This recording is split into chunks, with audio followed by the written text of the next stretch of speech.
Yaman pila aquí na stage de Luyahan Elementary School el más o menos 300 mga estudyante para na feeding program este día.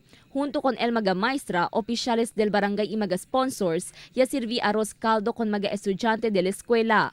Según con el barrio Kapitan del Paso Nangka June Julian, ya eskuy sila con el Luyahan Elementary School por causa aquí mayoría ta entra eskwela, mga bata kienta keda na mga urban poor area. Según con Julian, este el mga bata kita necesita ayuda por medio de comida y aumento nutrisyon. Si busuk según el bata, mas pronto sila pwede konsentra na di ila estudio.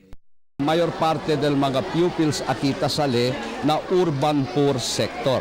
So anticipated kami, basta urban poor sector, necesita con esos ayuda suporta in terms of education, pati nutritional foods para at least bien active esos na eskwela.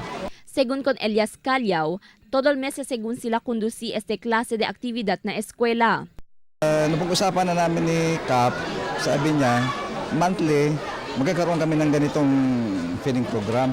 Not only in Luyahan, sa iba namang mga eskwelahan.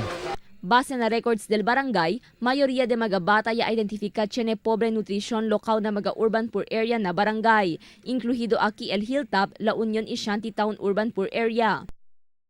So yung come up na siguro mo rin mga average of 14 pupil per class. Kanya mga identify si wasted or wasted sila na bila nutrition.